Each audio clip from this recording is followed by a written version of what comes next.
Siempre pensé que las grandes revelaciones vendrían con titulares explosivos o peleas a gritos.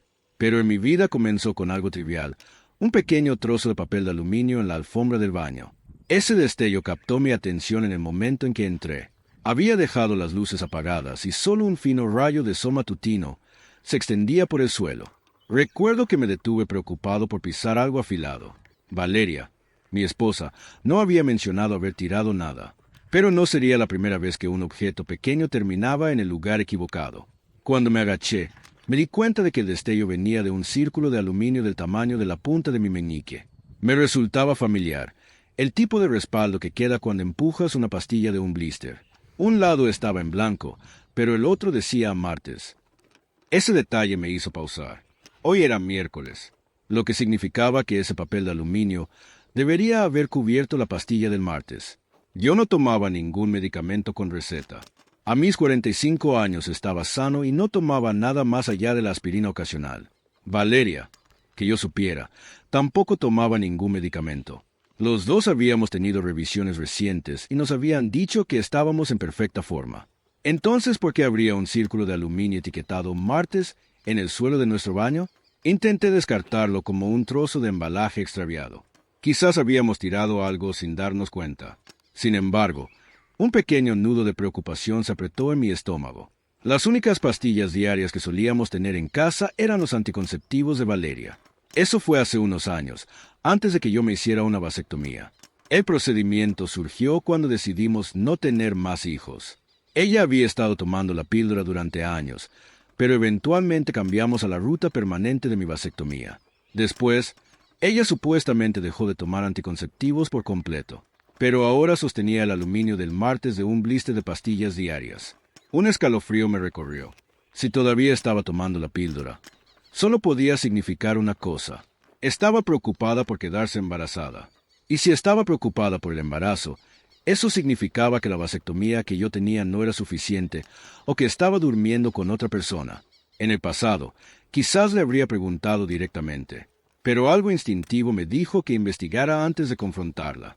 Siempre he sido metódico, especialmente después de todas las noches que pasé perfeccionando diseños de ingeniería en mi empresa. Necesitaba más pruebas antes de decidir si estaba exagerando o si realmente tenía razones para sospechar. Limpié el área. Volví a poner el papel de aluminio donde lo había encontrado. Me aseguré de dejar el baño exactamente como estaba antes. Luego conduje al trabajo con la mente corriendo con preguntas que no podía responder. En la oficina, en lugar de sumergirme en los nuevos contratos, empecé a buscar kits de ADN discretos y equipos de vigilancia encubierta. Mis pensamientos se habían vuelto oscuros en el espacio de una hora. Pero sabía que necesitaba claridad. Si Valeria me estaba engañando, quería saber con quién. ¿Cuánto tiempo llevaba? Y si nuestros hijos, Jaime y Sofía, eran realmente míos. Teníamos 2 hijos, Jaime de 5 años y Sofía de 3. Siempre había creído que eran míos, mi propia carne y sangre. Sin embargo, esa duda me carcomía. Si había estado mintiendo sobre las pastillas, ¿podría haber mentido sobre todo lo demás? Ordené una serie de artículos, grabadoras de voz discretas, pequeñas cámaras que podían colocarse alrededor de la casa, software de clonación de teléfonos y kits de prueba de ADN. Me sentía enfermo haciéndolo, pero me convencí de que era necesario. Quería hechos irrefutables antes de tomar cualquier medida que pudiera destruir a mi familia. Esos pocos días esperando la entrega parecieron interminables. Durante ese tiempo, observé de cerca a Valeria buscando comportamiento sospechoso. Parecía normal, sin grandes cambios en su rutina, sin noches repentinas fuera de casa. Nuestra vida íntima era la misma de siempre. Si me estaba engañando, lo estaba haciendo muy bien. Cuando llegó el viernes, recibí la llamada en el trabajo de que mis paquetes habían sido entregados. Los había enviado a la oficina para que Valeria no hiciera preguntas incómodas. Esa tarde pretendí tener un horario ligero y llegué a casa temprano. Con la niñera ocupada con los niños, subí e instalé cámaras en el baño, la sala de estar y el dormitorio. El baño era crucial para ver si Valeria realmente estaba tomando anticonceptivos. En cuanto los niños estuvieron en la cama, usé un hisopo en cada uno de ellos para los kits de ADN, haciendo todo lo posible para que no vieran qué estaba haciendo o entendieran la importancia. Solo pensaron que papá les estaba revisando las mejillas con un hisopo gracioso. También me hice el mío. Luego envié las muestras por correo. Los resultados prometidos en aproximadamente 48 horas desde que el laboratorio los recibiera. Esa tarde, Valeria llegó a la hora habitual. Charlamos sobre cosas mundanas, su trabajo, los niños, que ver en la televisión. Mientras tanto, me sentía como un extraño en mi propio matrimonio. Después de que ella fue a ducharse, me deslicé hacia su coche para colocar una grabadora de voz bajo el asiento. También cloné su teléfono, descargando sus mensajes de texto y correos electrónicos. Para mi sorpresa, no había nada incriminatorio en su huella digital. Ninguna evidencia de coqueteo, ninguna llamada sospechosa. Eso significaba que me equivocaba, o que era más cuidadosa de lo que había imaginado. El fin de semana fue casi normal. Hicimos lo que siempre hacíamos: tareas del hogar, un paseo al parque con los niños. Mantuve una actitud cortés, pero por dentro estaba inquieto. El lunes por la mañana, Valeria fue al trabajo como de costumbre y le dije que trabajaría desde casa para ponerme al día con algunos proyectos. En el momento en que se fue, retiré las tarjetas micro SD de las cámaras y cargué las imágenes en mi computadora. Las imágenes del baño mostraban a Valeria tomando una pequeña pastilla blanca más o menos a la misma hora cada día. Confirmado. Definitivamente había vuelto a tomar la píldora. El corazón se me hundió, pero me obligué a seguir revisando. La cámara del dormitorio presentó la siguiente sorpresa. El sábado por la noche, mientras yo estaba ocupado cocinando la cena, ella había salido de la ducha, ido al dormitorio y escrito un mensaje en un teléfono que yo no reconocía. Aparentemente tenía un segundo teléfono que no era el que yo había clonado. La vi terminar de escribir, caminar hacia el ventilador del aire acondicionado, abrirlo cuidadosamente y esconder el teléfono dentro. Estaba atónito. Tenía un teléfono secreto. No era de extrañar que no hubiera encontrado nada en su teléfono oficial. También tenía sentido que lo mantuviera fuera de la vista siempre que yo estuviera cerca. Necesitaba ver qué había en ese segundo teléfono. Esa noche, después de que ella se durmiera, revisé el ventilador por el otro lado, que daba a la habitación de Sofía. El teléfono no estaba ahí. Debía estar en su bolso o en algún otro lugar. Así que esperé. Finalmente, en otra ocasión cuando Valeria estaba duchándose y escuché correr el agua, abrí silenciosamente el ventilador por el lado de Sofía. El teléfono estaba ahí. Lo agarré. Corrí a mi oficina. Cloné su contenido en un nuevo dispositivo en cuestión de minutos y lo volví a colocar. Me temblaron las manos todo el tiempo, con la adrenalina disparada. Justo cuando terminaba, escuché que el agua se cerraba. Tuve justo el tiempo suficiente para deslizarme a la habitación de Sofía y fingir que la estaba mirando dormir. Valeria asomó la cabeza curiosa, pero lo disimulé como afecto paternal. A la mañana siguiente en mi oficina, finalmente accedí a los datos clonados del teléfono. En cuestión de segundos, mi visión se nubló de lágrimas. Era exactamente lo que había temido. Los mensajes de texto eran explícitos, describiendo tardes robadas en hoteles y actos íntimos entre Valeria y otro hombre. Bromeaban sobre cómo yo no sospechaba nada. Incluso mencionaban programar todo alrededor de mis viajes de trabajo. El hombre nunca fue nombrado en los textos, lo que me hizo estar aún más seguro de que era alguien con quien ella trabajaba estrechamente y no quería un nombre por escrito. Me senté ahí llorando, ignorando el pitido de mi asistente Marta en el intercomunicador. Eventualmente llamó a la puerta y la abrió, encontrándome encorvado sobre mi escritorio con lágrimas corriéndome por la cara. Marta era una mujer aguda y práctica, unos años mayor que yo. Normalmente manteníamos una distancia profesional, pero esta vez entró, cerró la puerta con llave y me alcanzó pañuelos. ¿Qué pasó?, preguntó con calma. Le conté todo: el papel de aluminio sospechoso, las pastillas ocultas, las cámaras, el segundo teléfono. Me sentía patético, pero ella solo escuchó. Luego dijo: Gerardo, necesitamos detalles y necesitamos un plan. Cuando mencioné que también había hecho hisopos de ADN de los niños, asintió. Bien, descubre la verdad, luego decide cómo actuar. Por ahora, tienes un viaje para visitar la sucursal de Bilbao. Saldrás hoy y no regresarás hasta el jueves. Parpadeé confundido. No habíamos discutido ningún viaje. Confía en mí, dijo. Valeria podría sospechar si estás demasiado cerca. Marta le envió mensaje a Valeria desde mi teléfono diciendo que había una crisis de emergencia en la sucursal de Bilbao. Valeria respondió que lo sentía y esperaba que volviera pronto. Marta también me dio el nombre de su amiga íntima Lorena, una abogada de divorcios que había manejado el propio turbulento divorcio de Marta años atrás. Me encontré en la oficina de Lorena en cuestión de horas, todavía en estado de shock. Lorena escuchó, hizo preguntas directas y explicó mis opciones legales.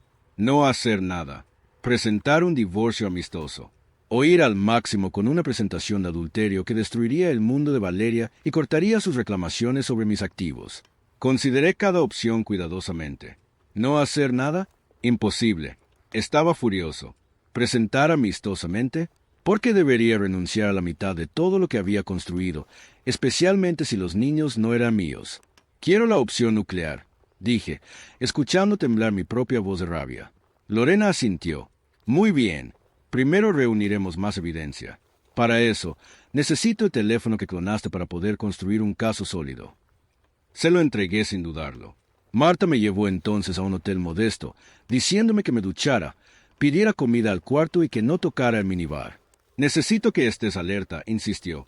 Tienes que planificar los próximos pasos. Pero no podía pensar con claridad. Mi vida tal como la conocía acababa de destrozarse. A la mañana siguiente, recibí un texto de la empresa de ADN diciendo que mis resultados estarían listos por la tarde. No podía obligarme a mirar. Marta, percibiendo mi vacilación, tomó mi teléfono, cargó la página de resultados de la prueba y frunció el ceño. Todavía no están disponibles, dijo suavemente, devolviendo el teléfono. Los revisaremos en unas horas. Mientras tanto, tuve que asegurar mi futuro financiero. Marta me recordó que había más de 80 empleados dependiendo de mi liderazgo en nuestra empresa de ingeniería. Si Valeria me dejaba en la ruina, el negocio podría colapsar y todas esas familias sufrirían. Eso me dio coraje. Me forcé a pensar como el ingeniero que soy, estrategizando cada paso. Visitamos a mi abogado de negocios de confianza, Eduardo Spencer. Me recordó que teníamos un acuerdo prenupcial vigente. Cada socio en nuestra empresa debía firmar uno antes de casarse para proteger a la empresa de posibles disputas matrimoniales. Ese acuerdo prenupcial protegía a la empresa de las reclamaciones conyugales, lo que significaba que Valeria solo podía apuntar a mi salario personal y activos como la casa y el plan de pensiones. Mi consejo, dijo Eduardo, es comprar la participación de tu socio Roberto, que ha estado insinuando que quiere vender. Pon la mayor cantidad posible de tus activos líquidos en la empresa, incluso si eso significa pedir un préstamo. Eso mantiene tu dinero detrás de un cortafuegos al que ella no puede llegar. Sonaba abrumador, pero era mejor que dejarla llevarse la mitad. Llamé a Roberto. Inicialmente solo preguntó por qué, y le dije la verdad en una frase plana. Valeria me ha estado engañando, posiblemente desde el principio. Dijo que lo sentía y acordó vender la mayor parte de sus acciones, quedándose solo con el 5% como ingeniero consultor. Redactamos los papeles al almuerzo. Marta y yo revisamos los resultados de ADN de nuevo. Esta vez estaban publicados. Ella los leyó primero, una expresión de pena en su cara. Lo siento, Gerardo. Mis manos temblaron cuando tomé el teléfono. Ambos niños habían sido engendrados por el mismo hombre. Pero ese hombre no era yo. Mi niño y mi niña, cuyos primeros pasos y primeras palabras había atesorado, no eran míos en absoluto. Sentí una rabia más ardiente que cualquier cosa que hubiera experimentado jamás. La voz de Marta cortó mi aturdimiento. Mantén el enfoque o lo perderás todo. Me guió fuera del café y de vuelta a la oficina de Lorena. Cuando llegamos, Lorena tenía su propia actualización. Tenemos un informe preliminar del investigador privado. Valeria tuvo un hombre en tu casa anoche. No pudimos ver dentro, pero tenemos grabaciones de él entrando. Usó su propia llave. Mi estómago se revolvió. Más tarde, revisando la cámara de la sala de estar, lo vi entrar, bienvenido por mi hijo. No, por su hijo, gritando papá. Las lágrimas llegaron en oleadas imparables. Eso me dijo todo lo que necesitaba saber sobre la identidad del padre. Era Andrés, el jefe de Valeria desde hacía tiempo. Me di cuenta de que esto podría haber estado ocurriendo durante toda la duración de mi matrimonio o cerca de ello. Lorena tomó las grabaciones y verificó el nombre de Andrés. Era un ejecutivo de alto nivel en la empresa de Valeria, sujeto a una estricta política de no fraternización. Podemos ir después de su empresa por eso, dijo Lorena, y después de por alienación afecto, más tu esposa por cualquier reclamación falsa en el certificado de nacimiento. Enumeró una letanía de posibles estrategias legales, todas ellas agresivas y devastadoras. Estaba completamente comprometida con la ruta nuclear que yo había elegido. El lunes por la mañana, Lorena presentó la demanda de divorcio por adulterio, fraude y angustia emocional. Al mismo tiempo, presentó una demanda contra el empleador de Andrés por no hacer cumplir sus propias políticas. También tenía notificadores esperando para entregar todo en persona. Un conjunto a Andrés en su oficina, uno al Departamento de Recursos Humanos de la empresa y uno al escritorio de Valeria. Observé el reloj. A exactamente las 10 de la mañana, mi teléfono emitió un pitido con un correo electrónico. Los papeles del divorcio habían sido entregados. Las otras demandas fueron entregadas minutos después. Dentro de 10 minutos, mi teléfono se iluminó. Esperaba que fuera Valeria, pero era mi madre. Gerardo dijo, «Hola mamá, ¿qué es esto?» Su voz era cortante. «Recibí tu carta. Tu padre también. ¿Realmente vas a hacer esto?» «¿Lo leíste?», pregunté. «Lo leí y no me lo creo. Esta es Valeria, tu esposa, la madre de tus hijos. ¿Cómo puedes simplemente?» «No son mis hijos», interrumpí. Hubo una breve pausa. «Son tuyos en todo lo que importa». «No, no lo son. Los has criado. Has sido su padre desde el día en que nacieron. Estás diciendo que eso no cuenta para nada». «Estoy diciendo que fue construido sobre una mentira». Su respiración llegó dificultosa a través del teléfono. «Entonces simplemente te vas, como si no significara nada para ti. ¿Los estás castigando por algo que hizo Valeria? ¿No crees que van a sufrir por esto? Porque de repente decidiste que no quieres ser su padre». «No quiero perder a mis nietos por esto», dijo. «Entonces no los pierdas», dije. «Esa es tu elección. Tengo que irme». Terminé la llamada. Inmediatamente sonó de nuevo. Era Valeria. «Gerardo, necesitamos hablar», dijo, su voz temblando. «Voy a casa». No dije nada y colgué. Marta me dio un abrazo rápido y se hizo a un lado, dejándome enfrentar a Valeria solo. Esperé en mi oficina en casa, leyendo correo electrónico tras correo electrónico de familiares que habían recibido el paquete de divulgación. Mi padre estaba indignado. Mi hermana, furiosa. Valeria llegó unos 20 minutos después. Irrumpió en la oficina y cerró la puerta. Nunca la había visto tan desaliñada. «Gerardo, yo...» Comenzó. «No me interesa», la corté. «No estoy interesado. No quiero escuchar nada de ti. Me has mentido durante 9 años. Ninguno de los niños es mío. Sin embargo, me convenciste de hacerme una vasectomía mientras seguías tomando la píldora solo para poder continuar tu aventura con el papá Andrés». Sus ojos se abrieron de golpe. «Así que no, Valeria», continué. «No me importa lo que tengas que decir. La información de contacto de mi abogada está en el paquete que recibiste cuando te notificaron. Si tienes algo importante que discutir, puedes hablar con ella. ¿Qué hay de los niños?» «¿Qué niños?», respondí. «Yo no tengo niños. Y si dependiera de ti, nunca los tendría. No me interesa escuchar otra mentira. Solo quiero que todo este desastre termine para poder recoger los pedazos de mi vida y seguir adelante». Llamé a la niñera a la habitación. Sabía que podía escucharme ya que la puerta de mi oficina estaba abierta y ella estaba en la habitación de al lado. «Estás despedida», dije, con efecto inmediato. «Recoge tus cosas y sal». «¿Por qué?», preguntó. «Porque estabas cubriendo a ella», dije señalando a Valeria. «Sabías que estaba durmiendo con su jefe. No sé si sabías que los niños eran del lugar de míos, pero definitivamente sabías lo que estaba pasando. Tengo pruebas en video tuyas hablando con Andrés sobre los niños». La cara de la niñera se puso pálida. «Valeria», dije finalmente, «quiero que hagas la maleta, tomes a tus hijos y salgas de mi casa». «Esta también es mi casa», protestó. «No según el papeleo.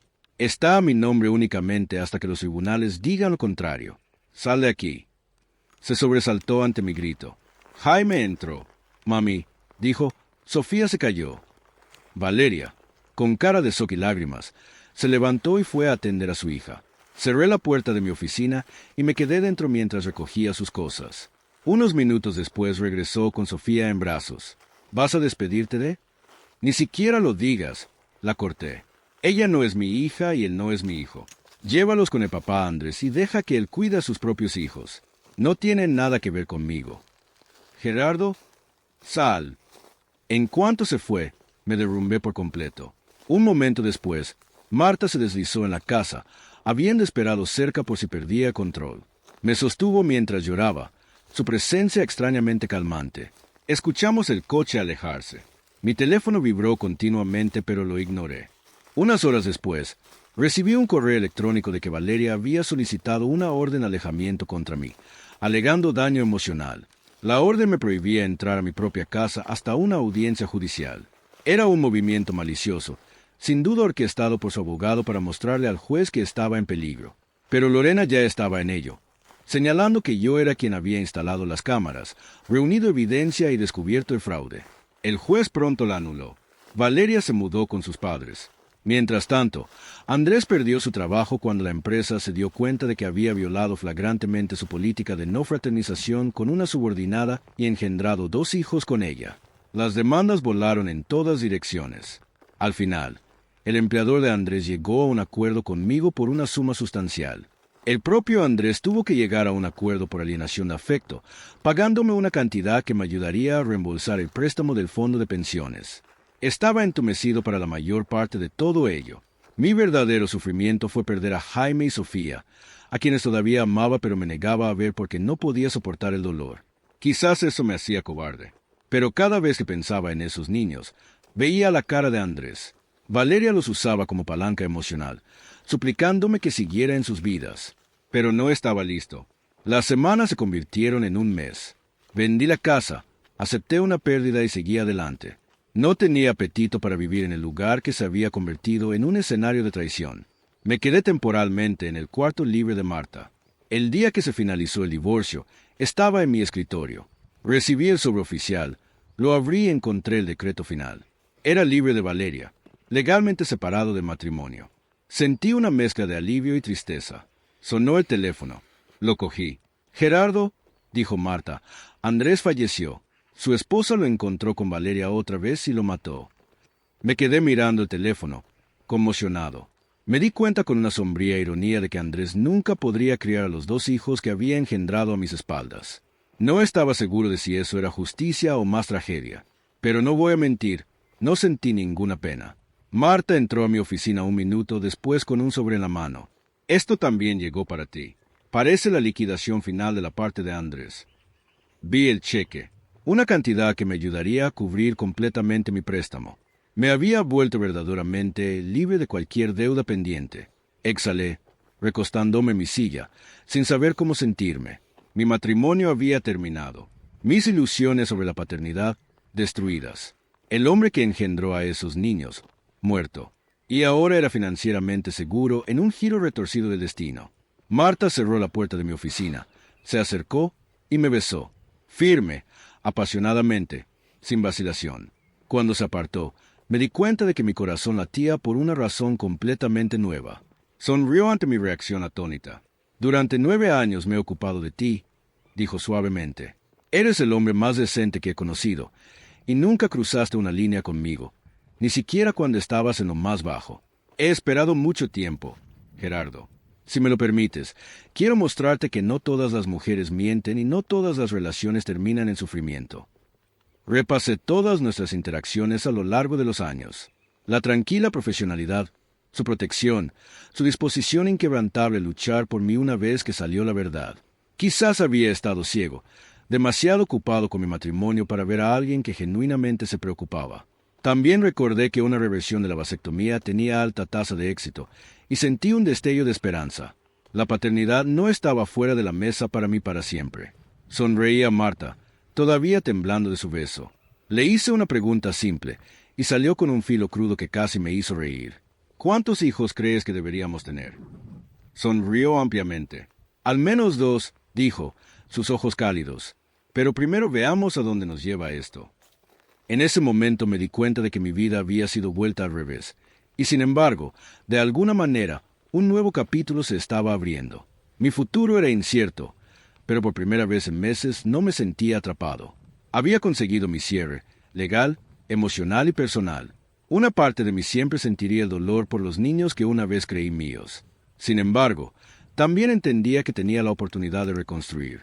Quizás lo haría con alguien que había demostrado su lealtad y firmeza. Right by my side, todo el tiempo. Asentí, y Marta me besó de nuevo. Ahí fue donde terminó mi vieja vida, y comenzó una nueva.